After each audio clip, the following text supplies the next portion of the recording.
What's up guys, and welcome to another YuGiOh Dueling video. So as you know, today is 23rd of July and the Wave Duel Scramble has a new wave incoming, and it's the 5Ds wave thus far. So far I managed to actually defeat up to 4, 5 and yeah, 5 rounds thus far. And most of them are basically using all the synchro kind of archetype. But if you are running a very fast-paced deck such as the Galaxy Ice deck, then you are gonna be pretty much fine. And the lottery system as well is also available thus far.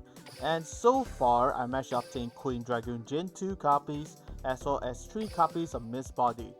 So essentially I can honestly say that I'm basically almost done with the entire event for on the reward side. However, for conquering the entire event on its own, I'm still quite far from it, because the next upcoming wave is gonna be updated on the 24th of July, which is tomorrow at 1 PM, as well as on the 26th of July at 1 PM as well. So that's basically it for the entire update for the upcoming wave duel scramble. Basically, it's pretty much simple, and if you want to try out different decks to go on during this entire event, you can basically do so right now and have a go at it and see how you can progress and how your deck can perform with the different other copies of monsters and also combos that you can play out. Because if you were to run into certain other duelists as far, especially the ones that is like Tour Guide of the Underworld, she uses a Burning Abyss deck, and that might be a bit problematic for you if you are not familiar with the Burning Abyss archetype or how to deal with them, or your deck does not have enough of that kind of combo that can overcome those kind of obstacles. Well, you gotta be ready for that. And for my case, I'm using a Cypher deck, which is basically a Galaxy Cypher deck, and it's purely all Cypher. Oh wait, this is my Ninja deck that I was actually trying out in the round. So Ninjas was actually quite fun as well, but let's go to my Cypher deck real quick. So the Cypher deck is nothing much different from a regular Cypher deck build, and basically if your deck is able to perform even without applying some very OP skill, then your deck is pretty much okay. So this entire deck is basically 2 copies of Cypher Biplane with and also for Cypher Knight.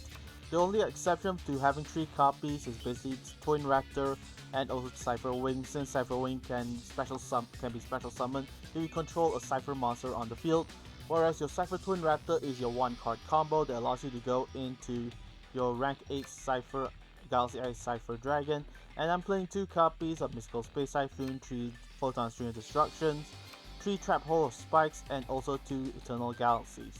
So this is just in case I were to run into the Burning Abyss deck or any other combo plays that I'm not familiar with. That way, whenever they were to attack, at least I have something to destroy them and inflict some burn damage into their face. The extra deck is nothing special as well. It's basically all the Galaxy Ice monsters, including the Photon Papillon Operative. So this is the target I would go into if I were to draw into 2 level 4s, which are not Cypher Twin Raptor. If I were to go into Mirror Knight and also Cypher Wing, Xyz into Papillon Operative, set an Eternal Galaxy on the field. That way, during my opponent's turn, if I were to defeat that opponent and to shift onto the second or my third opponent, and they have monsters with slightly higher attack points, or they were to go into some very OP plays overall, I can when they were to target my Pablo Operative, I can use Eternal Galaxy and essentially Xyz into any of these monsters with higher attack points, not to mention the materials are shifted to them as well. And that's basically it for the entire deck build for my Cypher, and also update for the Paradox event as well. I managed to basically obtain the 2 copies of Megamorph and also 1 copy of Revenge Rally thus far, and Paradox is only available in the GX world, so if you want to duel against him, you can find him in the GX world. But even if you participate in the ranked duels, standard duels, or even the wave duel scramble overall. And thus far I managed to duel him using many different other duelists thus far, and I'm using Jaden Yuki right now with the one with yubel. And I've been trying out this entire deck build using Sunrise as well as Prisma and Liquid Soldier. And let me tell you, Liquid Soldier and also Prisma are a great combo piece to use all together in a deck, mainly focusing on fusion. The mask change is basically there just in case I to get out to go into something else, or I do not have any other adequate cards to use during that turn. But if you want to go up against Paradox right here, we can just click on the duel and show you how easy it is to actually defeat him. So even if he were to have a large array of malefic monsters, Essentially, if you were to get the fusion summoning, you can essentially defeat him without much trouble at all. So let's go into duel and let me show you how it is.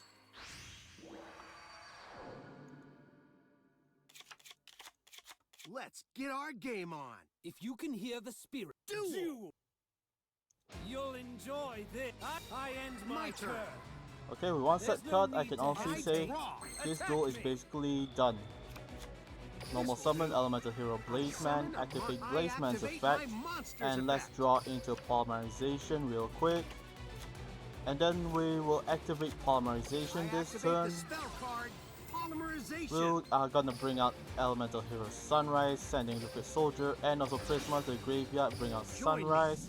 So now Sunrise has the activation, allows you to get Miracle Fusion from your deck into your hand. And now you can activate Neos Fusion. Let's go into Brave Neos real quick. One Neos and also Graviton. So Gravito is basically there for the defensive purposes. I can actually just run Clayman if I want to, but let's just have an array of different others because you want a Dark Archetype, because since you're playing Mass Change and also you are using Anki as one of the Mass Change targets, that's why I'm doing this. So now let's attack. Activate Sunrise effect, destroy that set card. Direct attack, 1600, and finally Brave Neos 3300 in the face. Duel monster. Although this is a level 30 Paradox, it's pretty much the same playstyle. Just that difference is in level 40, most time he'll go into Malefic World. But even if you were to go into something like that, he'll also bring out a Malefic Red Eyes, which doesn't actually do much. All you need to do is basically bring out Sunrise, or basically have something that can destroy spell and traps. So once you destroy Malefic World, his Red Eyes just disappear. But if you were to actually stall much longer during the battle, let me tell you, he's gonna bring out a Blue Eyes, and not a Malefic Blue Eyes, a regular Blue Eyes with 3000 points of attack. And if you're playing that kind of stall deck that doesn't have much defense or offense, then you are pretty much gonna get beaten down by this deck. And that's basically overall the entire interesting thing that's been going on. And aside from that, the mission circuit is also available, Duel Links Mission Search. So all you gotta do is fulfill a lot of requests and you can obtain certain rewards ranging from keys, coins, as well as gems from time to time as well. And if you want to see what kind of rewards are being offered, you can click on the cumulative reward right there, and it will show you the amount of cards that will be released.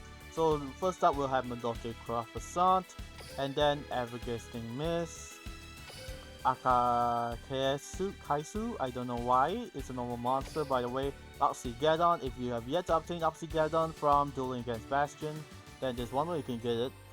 Another is Hydrogeddon. Finally, the SR card, Scarred Warrior. So Scarred Warrior is all 2100, level 5. Opponent cannot target face-up warriors for attacks except this one. Once returned, this card would be destroyed by battle. It is not destroyed. So it has a protective effect. And not to mention, if you equip this with Power of Guardians, this monster is going to get pretty beefy overall.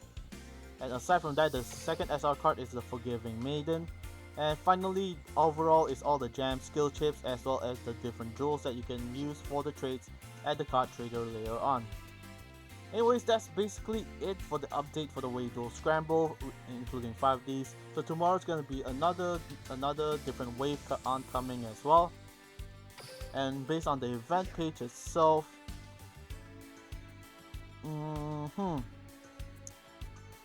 yeah, it doesn't mention what wave is gonna come.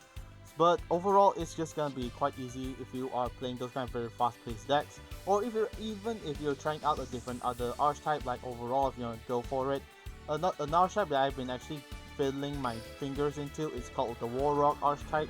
And let me tell you, it's a pretty good archetype overall. But I think I'll be releasing a video later on regarding how the deck works. Not to mention what the great combo pieces, and even if you do not have any crucial high rarity Warrock monsters, you can still pull it off regardless.